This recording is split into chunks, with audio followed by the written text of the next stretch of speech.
All right. Good afternoon, everyone. My name is Laura Gaida. I'm Vice President of Development here at Richmond University Medical Center, and I welcome you to another one of our sessions. We are doing sessions, we call them Lunch and Learns, and we feature either a physician or a healthcare professional in each one of these. We are being recorded on Facebook Live, so be on your best behavior. And we do save these videos, and then we put them on our website. So if you recommend what you hear today and see to someone else, they can go on our website and watch it later. Couple other things today. We do have our volunteer coordinator, Kahindi Adiogun, in the audience. And I do have some little brochures about volunteering. Next Monday, she's going to be hosting a seminar about volunteering at the hospital. And I will leave these little flyers in the back of the room. It will also include lunch. And if you want to learn about volunteer opportunities, there are many. And the little known fact is that if you work a volunteer shift of 4 hours, we do feed you. So something for you to know about. So with that, I'd like to introduce our speakers today, Dan and Mary Scullin. They are both registered nurses, and they both have Masters of Nursing Sciences, and they are going to talk about preventing falls. And with that, I will turn it over to them.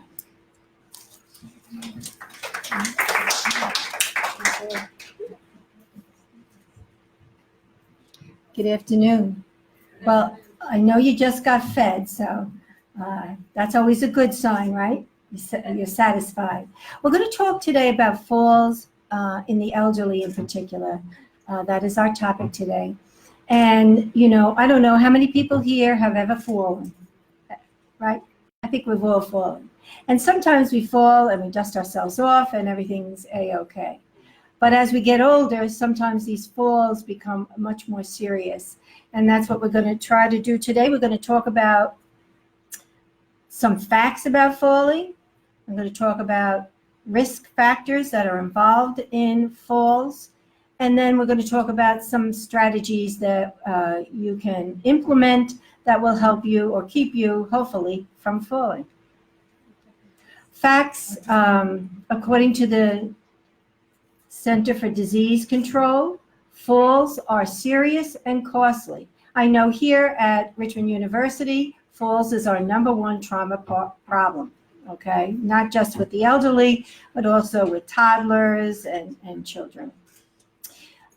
Throughout the United States, each year, millions of older people, 65 and older, I used to think 65 was old, now I have a different take on that number. But they fall. And in fact, more than 1 out of 4 older adults fall. Not all of them let their doctors know about it. Actually, less than half of them let their doctors know about it.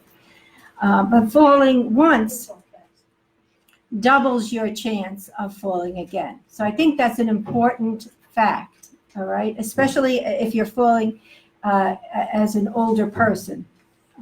Falling once doubles your chance of having that happen again, and in a more serious way. So 1 out of 5 falls results in a serious injury, broken bones or a head injury. Phenomenally, each year, 3 million older people are treated in the emergency rooms around the United States with fall injuries. And that's, when you think about it now, that's with half the people not even reporting that they're fallen, right?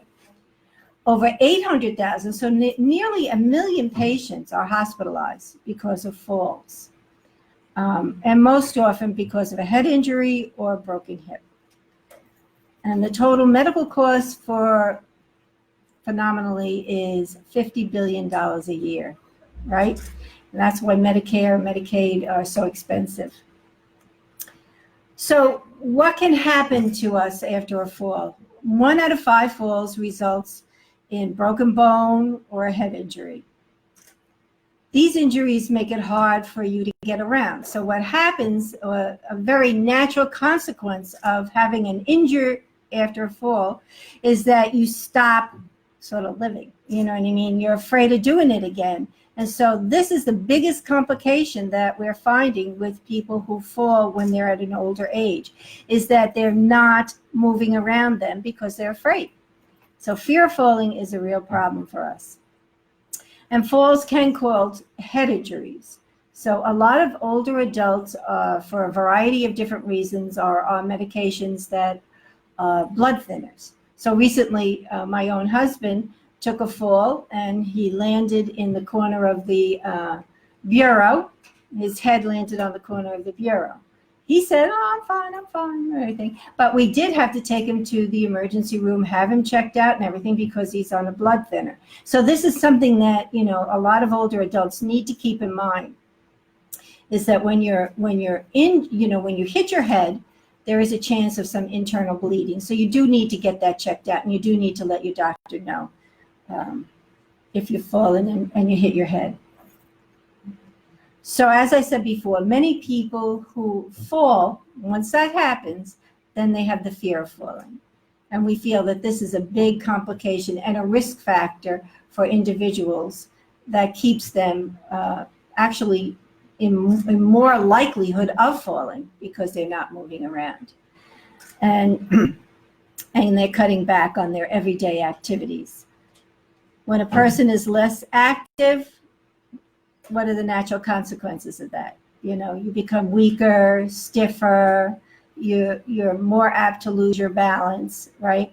And that will increase your chances of falling. So just because you're older doesn't necessarily mean that you have to fall, right? There's a lot of old people who don't fall. So being elderly does not in itself, or aging does not in itself mean that you're going to fall. But there are some underlying, factors or causes with older adults that we actually can improve just by being aware. And that's what today's all about. Just by being aware and mindful of some things that you have control over, you can actually prevent a fall. So research has identified that many conditions that contribute to falling, these are called risk factors, can be changed or modified to help prevent falls in the future. So one of the first and main risk factors for older adults is the medications that they're on. So you need to talk with your physician about medication, whether you're on something for sleep or something for pain or blood pressure medication, antidepressants. There's a host of medications that have what we call adverse side effects that are not anything to be concerned about. Maybe they are expected with certain medications, but sometimes the doctor can, tweak it, or they can just try to change maybe the medication that you're on. If you let them know that, this medication is making me feel a little bit weak or making me feel a little bit dizzy, this is a very, very common risk factor. And some of the medications can affect your balance. So you need to really be in good communication with your physician. Muscle weakness. So if you don't get around, if you don't walk, as we get older, our muscle mass kind of deteriorates anyway. So if we don't do something to keep it up and going, right, that's a risk factor that really is going to be at play for preventing falls. And as we get older, sometimes we can't see quite as good. I know I don't like driving in the night anymore, so, get my son to do it now. We have more visual problems. So it's important to be mindful of that, because if you can't see as well as you used to see, then you got to do some strategies to make sure that you're protecting yourself and you're keeping yourself safe. Improper footwear. This is in particular for women, right? I think our stylish days are done, or at least some of the heels that you wear, or open-toe things, or things without any kind of support. These can really result in an unexpected, like sandals. You have to really be careful about what kind of sandal in the summer that you get, because if you have a sandal, and this goes for guys too, because now you wear sandals. If you have a sandal that doesn't provide support in the back and your heel goes over, then you go over, right? So you need a sandal that's sturdy and has support and that you can depend on. And again, sedentary lifestyle. So if you're sitting around all day, that's really going to affect how strong you are, right? How flexible you are, and how balanced you are. So these are the three key factors that you need in order to stay healthy and safe and prevent yourself from falling. Some people do need some personal devices, such as a cane or a walker. Anybody here use a cane or a walker? You do. Okay, good. I hope you use it better than my husband. Yeah, I see him holding his up in the air. It's very important that you use it. And I think one of the things I said to my husband, and I say to all the classes that I give, is that part of the cane is for, giving you stability. But I believe another very, very important part of the cane is that it creates an intention and a mindfulness that you should have when you're walking, right? When you walk, walk. When you talk, talk. So a lot of times falls occur when you're not mindful of what you're doing. When you're in a hurry and you're going too fast, or if you're distracted and you're talking to people and everything. So I find that, like, we all not going to have a cane, but we can really pay attention to when we're walking, just try to be a little bit more conscious and mindful about what we're doing.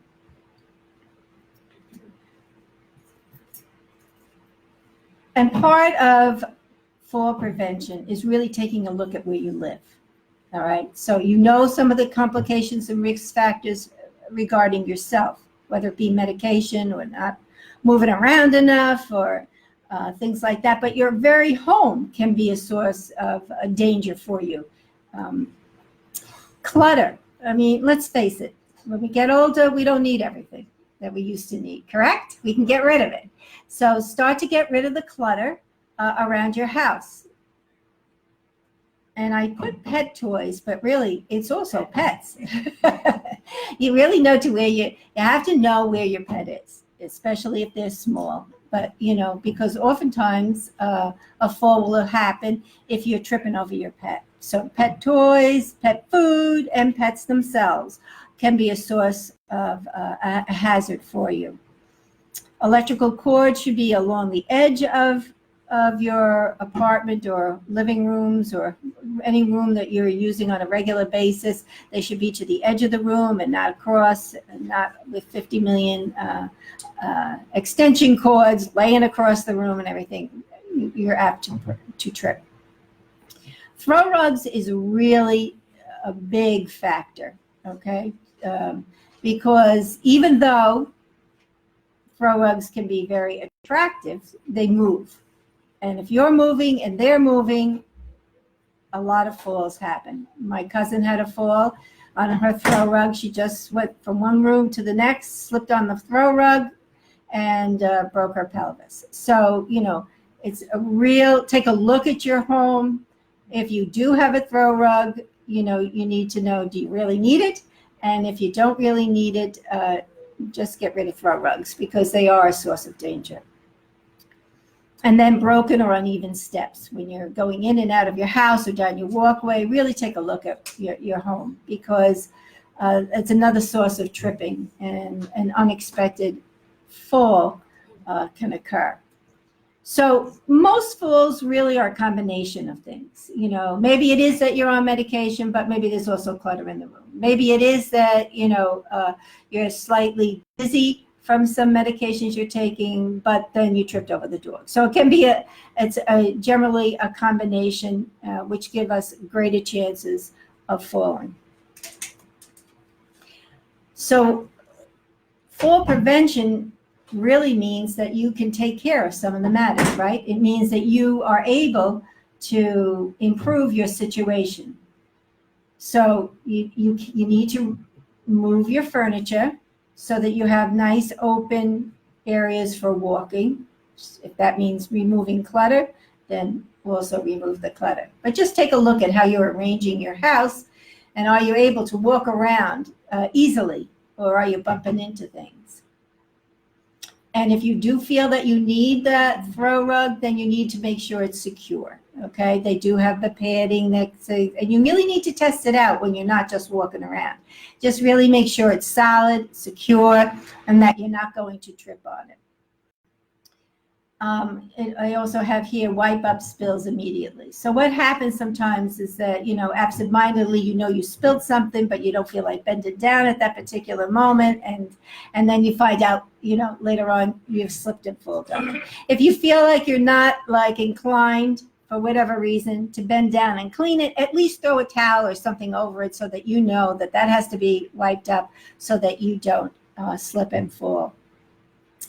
Make sure that, any outdoor areas, your walkways and things, entrance of your door, make sure that they're lit, okay? Because, and again, we talked about this before, your walkways need to be smooth, not big cracks coming up and everything like that. You can trip. Even if you are familiar with your walkway, if it's cracked, all you need is to be, again, distracted, absent-minded, and not mindful of where you're walking, and then that crack will result in a fall. So use non-strip adhesive strips on your stairs. That'll really help you with stability. And then, of course, non-skid mats in the bath or shower. And having handrails in your bathroom, whether it be for the shower or for the tub, getting up from the toilet. Any area where you're making an up and down movement is really important to have a good grip. If you can't do it yourself, get those grandchildren or whoever, get one of them to help you out and install that. And make sure you have night lights. Nighttime, again, night vision is a little bit more tricky as we get older. So it's important to have some light, in the bathroom, in the hallway, and in your bedroom. So, and let's face it, a lot of people get up now in the night too. You're not sleeping like a baby 10 hours. You're getting up and down and up and down. And if that's the case, then you need it to be lit so that you're not going to trip over anything. Okay. And I think a very, very good rule of thumb as far as like your daily use of clothes or food and things like that is put the things that you use on a regular basis accessible. You don't need foods that you just use every once in a while to be on that first shelf that's easy to get at. Have somebody help you rearrange your shelves so that things that that coffee that you need every morning or whatever, that you can get at that right away. And then the things that you only use occasionally, put them on the top shelves. The same thing with your clothes. Make sure that the clothes that you're using currently, be it now we're going into the fall and the winter, switch things around so that you're not like stretching all the way in the back trying to find something. Make your, move your summer clothes away, get your winter clothes in, and the same thing with your drawers. Make your clothes that you're using on a daily basis or pretty regularly clothes that are easier to get at so that you're not stretching and just losing your balance that way, because that's a really important part of your day. And engaging in exercise increases your flexibility that we talked about, strengthens your muscles, and improves your balance. And this is our goal with fall prevention. Knowing your risk factors, knowing some of the things that you can do personally and in your house, and then also beginning a regimen where you, on a daily basis, do some kind of movement of your body. It doesn't have to be earth-shattering. You don't have to run a marathon, but some kind of movement so that you're maintaining some kind of muscle strength and flexibility. So here at the hospital, we have two programs that we do. One is called A Matter of Balance, which is an evidence-based program that has been shown to reduce older adults' fear. So the whole program talks about the fear of falling and some strategies, some very simple exercises, which we'll do together in a few minutes, that will keep your body moving and at the same time start to develop some kind of balance and flexibility. And the other is Tai Chi for Arthritis, which is a program that also is, because Tai Chi is wonderful for older adults because it's a program and it's an exercise form that really focuses on balance and on flexibility and on movement. It's almost like a moving meditation. It's just a very beautiful, mindful way for you to engage in something that's good for your body. Now, Dan's going to talk a little bit about these programs.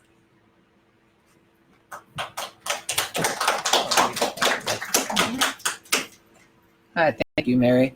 Again, I know that just listening to her list, I have a couple of risk factors in my own home, especially the area rugs. I have a new one that I can't seem to get the end to lay flat because it was rolled when I got it, and I've put everything on it, and every time I take it off, it's still rolled. So we just had to tape it down to make sure that we get that corner down so I don't trip, especially because I have a small dog who zips in and out of my legs. So between those two things, I've had a fall as well. So you always want to make sure that those are things that you can do to really secure your area rugs, taping them down, as well as those non-slide things as well.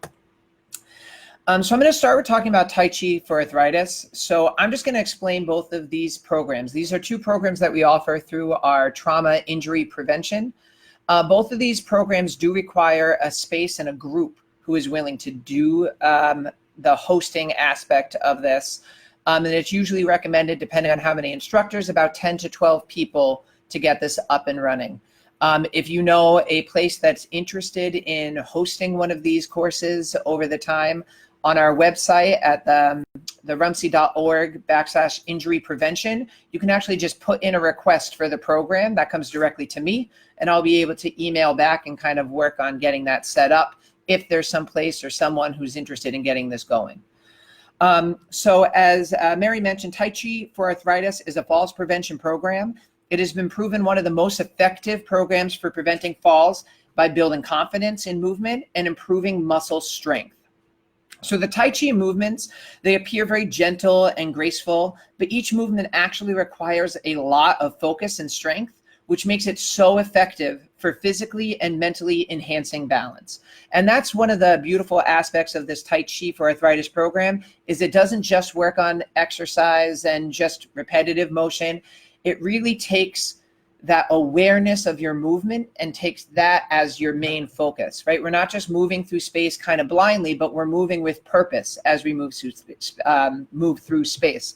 And if you take that from your Tai Chi practice into your day-to-day, as we hear our name called and look for something, or we're stepping up a step, we'll have that same focus and we'll be able to be a little bit more purposeful with all of our movements, which does help when we do have those dizzy moments or lightheadedness or are tripping up on something. We could maybe catch our balance faster. So the program is designed to teach the Tai Chi forms over 16 one-hour sessions. So that could be over 16 weeks or over 8 weeks, meeting twice a week for an hour. And it's all based off of Tai Chi principles from the Sun form of Tai Chi. For those who are familiar with Tai Chi, there are multiple different forms and approaches. This is based off of the principles in the Sun style. And it's incorporated in a practice, again, to build balance and reduce falls. So the program has aided individuals through reducing pain, improving mobility, increasing muscle strength, improving confidence, and ultimately enhancing overall balance. So Tai Chi for arthritis is recommended specifically by the CDC, the Center for Disease Control, as an evidence-based falls prevention program, meaning that there have been studies to show that this program actually helps prevent falls, as well as matter of balance. They are both what we would call evidence-based programs. So the studies found that it reduces 70 recurring falls by 70%. For participants who participated in this course, and improved confidence in movement. So I know that Mary mentioned that one of the things we see with falls is that fear of falling keeps us from doing things, right? More and more, especially if you're somebody who has had multiple falls, after each fall, you're a little bit more cautious about going to things, socializing at certain events. You may be a little more hesitant to go out and socialize. So one of the things they've noticed is not only do we have the physical injuries, but you can start to develop a sense of isolation or lack of social interaction if that fear gets greater and greater over time. So not only are both these programs geared to build that strength, but you're doing it with a group. So you also have that social aspect of being with peers and other people who really are looking to address falls and build strength together. And then that also helps reduce some of those social aspects, that isolation that may come if you're not getting out in quite as much consistency as you were prior to falling. So the Tai Chi principles that the Tai Chi for Arthritis is built about is movement control, weight transference, and the integration of that mind and body. So the movement control, Tai Chi, how many people have seen Tai Chi or are familiar with Tai Chi, seen somebody practice it? For those who haven't seen it, it's a very fluid motion, right? Everything is very slow. It's a very fluid, soft motion on your body. So this is a very gentle exercise on your body, but the repetition still is building strength. So it gives that smooth, gentle, continuous flow, which actually takes a lot of control to master this, to keep moving through the form the entire time. It's actually designed to not stop the entire time. Once you get these exercises down, they should flow from one to the other, and you complete one motion or form or exercise just as you start the next one. So your body is always moving, and you're always kind of thinking about your next step once you've learned them all. And it can take the entire 16 weeks to learn them all as well. But it's a gentle resistance that builds full muscle strength. It is slow and smooth movements, calm the mind, helping reduce falls resulting from sudden movements. This whole principle of moving with purpose rather than just kind of moving through space absent-mindedly. We really want to think about our movement to help reduce falls. One of the other main principles is weight transference. So everything in the Tai Chi, we start with our legs, we add our arm movements, and we then also add the transitions from side to side. So the form is built to work on everyday motions that we are doing, but in a different way. And one of those biggest things is transferring our weight from side to side. That's a lot of where that balance comes off. If we transfer too quickly, or we're not moving our whole center of focus, we can be thrown off that balance. So it really slowly builds up that weight transference as you shift from right to left, or even shift your focus from right to left full body, working on that slow, purposeful weight transfer to help prevent falls as well. And then, as I mentioned before, it's really about that integration of mind and body. We're not just, brainless bodies floating through space. We have a brain. It's beautiful. It does a lot of wonderful things. And one of the things it can do is help keep focus on our movement as we move in the day-to-day. And that's what the Tai Chi for Arthritis helps to instill, is that by focusing on very simple movements that we actually use in our day-to-day life, like stepping, transferring our weight, turning if somebody calls our name, it's all built into that in this gentle, soft flow, but it's designed to keep that mind and body integration into our day-to-day life. Matter of Balance is another program that is designed for people who have experienced a fear of falling. So people who develop the fear, again, they often limit their activities, which can result in physical weakness and making a greater risk of falling again. So it's that negative cycle. The fear holds us back, we stop moving, we get worse off, then when we do move, we end up having a fall. So Matter of Balance is a program designed to reduce the fear of falling by increasing activity levels among older adults. It includes, again, meeting twice a week or for 4 weeks, 2-hour sessions. Again, the same amount of time, right? We're going to meet twice a week for an hour. And it's designed for 8 to 12 participants. So the program enables participants to achieve very significant goals and to gain confidence again in their movement by learning to view falls as controllable, because they are controllable. That's why we're able to prevent them. Set goals in increasing activity related to where we are. We're all at different stages of our fear or movement ability, so we can have focused goals on our personal activity. Make changes to reduce our risks at home, some of which Mary has reviewed as well, but you discuss them in the class. It's an interesting mix of some videos, some open discussion among people, and physical activity. So the program doesn't just do exercises. It doesn't just sit and have me speak the entire time.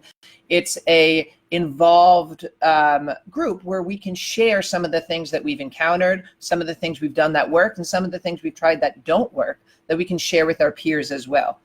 And then we do also incorporate those exercises to increase strength and balance.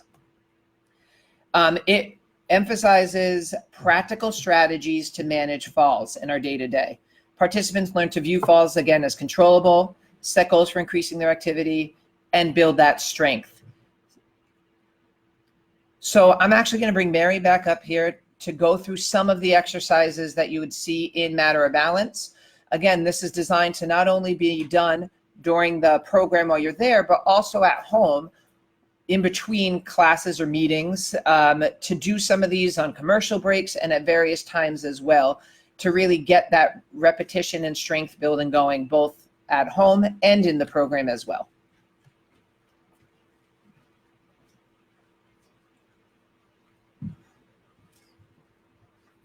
So as the injury prevention coordinator at RUMC, I have gone about to friendship centers and senior centers, and when a group is not necessarily engaging in a whole 8-week program or 16-week, depending on the type of program, what I do is go over some of these key risk factors with them, and then we do a series of little exercises, okay, just that you can do at home. And I always like to start with deep breathing, because anytime, any day, deep breathing is a great way for you to start your day. And a lot of fall prevention, as Danny went through with Tai Chi, and as some of the things that I discussed before, is really, it's about living a little more mindfully. We can't go helter-skelter around the house and about our lives. We have to really become a little bit more mindful. So how we begin the Matter of Balance exercises is really through a series of deep breaths. So what we do is, what I'd have you do is just put your hands on your stomach. Yeah.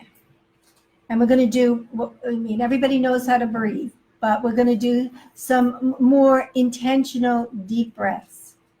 And how we're going to go about that is you're going to try to breathe like a baby, all right? So when babies breathe in, their bellies go out. So your hands on your belly is going to be your litmus test. Are you breathing in an intentional, mindful way, all right? So then what I'm going to do is I'm going to have you just stay there for a little tiny bit, and then I want you to blow out really long, as if you're blowing out birthday candles. It's in the process of blowing out really long that you actually change some of the chemicals in your brain, that reduce some of the stress that might make you scatterbrained and helter-skelter and everything. So it's all talking about mind and body. It's all connected. So we're just going to do a round or two of deep, intentional breaths. So close your eyes so you focus on yourself. Put your hands on your belly so you can feel the rise and fall of your breath. And you're going to take an inhalation, 2, 3, 4, rest in your breath, and exhale, 2, 3, 4, 5, 6. Inhalation, 2, 3, 4, rest in the breath, and exhalation, 2, 3, 4, 5, 6. Look at your lips as if you're blowing out. Inhalation, nice and deep, feel the belly rise, rest in the breath, and exhale, 2, 3, 4, 5, 6. One more time, breathing in, resting in that breath, and slowly exhaling, 2, 3, 4, 5, 6. This is a beautiful, deep, intentional breath. Is a beautiful way for you to start your day, and hopefully will help you become more focused, mindful, and centered, so that you can become balanced and not run around the house like a chicken without a head. Okay. So the exercises I'm doing now are just seated exercises. Matter of Balance has some standing exercises as well, but since you're all seated, I thought that would be a good way to start. And what I tell the classes that I do is, I think an ideal way for you to go about incorporating this into your daily life is by doing it, as Danny mentioned, during your commercial breaks. They're getting longer and longer, and that way you can really make use of it, okay? So we're going to start with your ears to your shoulders. So you're going to put your left ear to your left shoulder, and everything we're doing, we're going to do 5 times, and then come to the center, left shoulder, come to the center, again, come to the center, feel your neck stretch, and one more time. Left shoulder, left ear. Great. Now we're just going to do it 5 times on the right side. Right shoulder, right ear. Up, 2. Really start to listen to your body. Up, 3. And up, 4, up, and 5. Just really allowing your head to kind of be lazy and fall towards your shoulder and back up. Again, and this, I always like to start from my head to my toes anyhow. I figure that's an easy way for you to remember. So whenever you say, oh, what did she do? Well, there's a couple of things I can remember about the head exercises, right? So now we're just simply going to turn our neck, not in an abrupt, fast way, but you're just going to really go as far as you can. And you're going to look to the left, then pause in the center, and then slowly look to the right. So 1, and center, and then to the other side, and center. That's 1. Again, to the center, other side. Excellent. Again.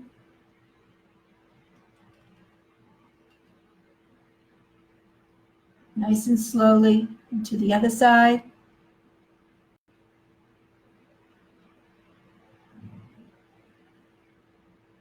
Again.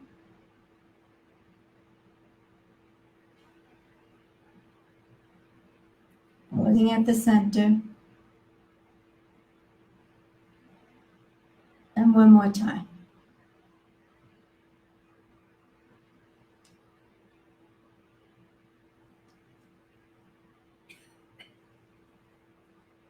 Very good. I think that beats listening to a Comet ad or something, right? Okay, we're going to do shoulder rolls. This really loosens you up a lot. You just can scoot up a little bit on your chair if you need to, so you're not hitting your shoulders on it. But we're going to start by going 5 times forward, and then we're going to go 5 times back. Okay? And begin. 1, 2, 3, 4, 5, and relax, and back. 1, 2, 3, 4, 5. Very good. And I don't have it here, but yeah. But you can also do the same thing of being both, you know, when we were doing the ears, you can bring both your ears to your, both the shoulders to your ears, like that. Like a big, deep shrug. Yeah. 2, 3, 4, 5. It's only when I do these exercises I realize how tight you are, right? Right across here. So we're going to do a little bit of raising our arms. Just really, if you do this first thing in the morning, along with your breath, and do these, you know, in the morning, it's really going to sort of set the tone for your day. So you're just really going to put your arms up, stretch your fingers out, and then just sort of have your body go one way, then back to the middle, and then again, like that. Okay? You can feel yourself waking up. I know it's lunchtime, but still waking up. Again. And wiggle those fingers. Wake up. And one last time. That's great. Right? It really does. It really does wake you up. Very good. Now, again, with spreading your fingers, what you're going to do is take your right hand, spread your fingers, and then just rotate your wrist.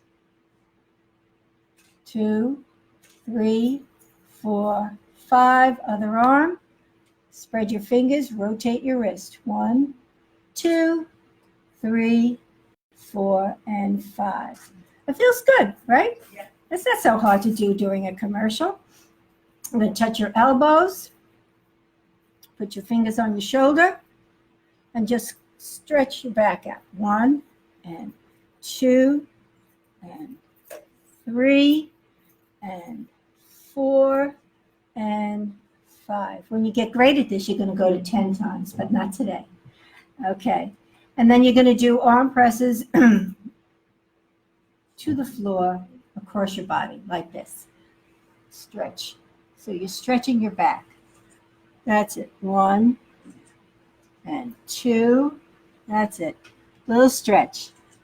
3, 4, and 5. Very good. And now you're going to do it overhead. So you're just going to stretch your arm this way, overhead, and then this way, overhead. A little twist. Pretend you're doing the twist. That's it. 2, 3, and 5. Very good. And then we're just going to end today with a rowing sort of motion. Just rowing, okay? Row, row, row your boat. My little 1-year-old granddaughter likes to sing that every day. Row, row, row your boat. Merrily, merrily. That's it. Here we go. Here we go. 4 and 5. Excellent. That little series, very simple series, just think of your head, think of your shoulders, think of your arms. It wakes up your upper body, and then you can also move your legs in your seat, right? So you can do foot circles. So you just take, just what you did with your wrists, you just take your foot up off the floor, your right foot, and turn it, twirl it around 5 times. 1, 2, 3, 4, 5, and then go in the opposite direction. 1, 2, 3, 4, 5. Other foot. 1, 2, 3, 4, 5, and opposite way. 1, 2, 3, 4, 5. So you're just going to lift your legs, right, left, and do a marching in your seat, a marching movement. Ready? Begin with your right leg. 1, 2, this I have to go to 10. 3, 4, 5, 6, 7, 8, 9, and 10. Very good.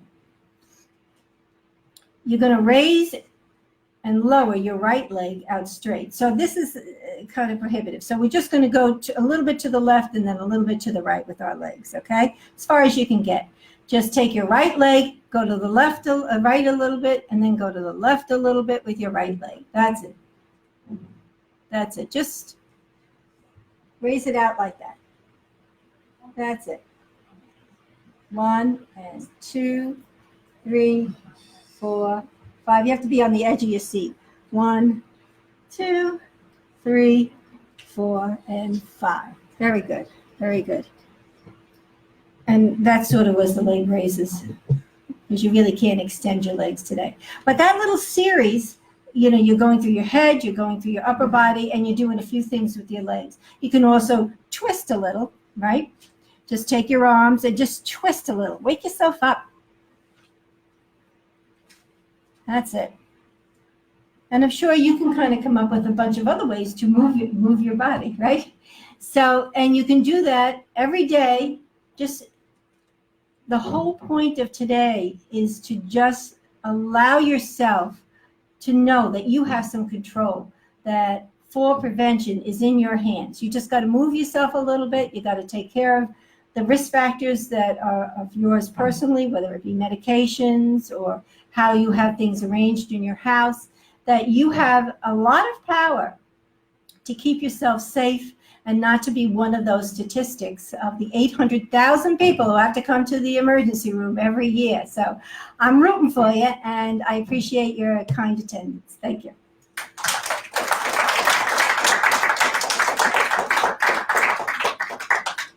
Excuse me. Do you have a copy of those exercises? I do actually, and can we somehow get that like posted to Facebook? I don't know how they do those things. Sure. Okay, yes, we will get them, and yeah, and it's just like this though. It's just a little list, and it tells you what to do. Oh, absolutely, we'll get that to you. Thank you. Okay.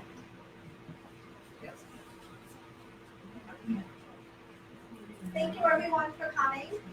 We appreciate it. And thank you to Mary and Dan.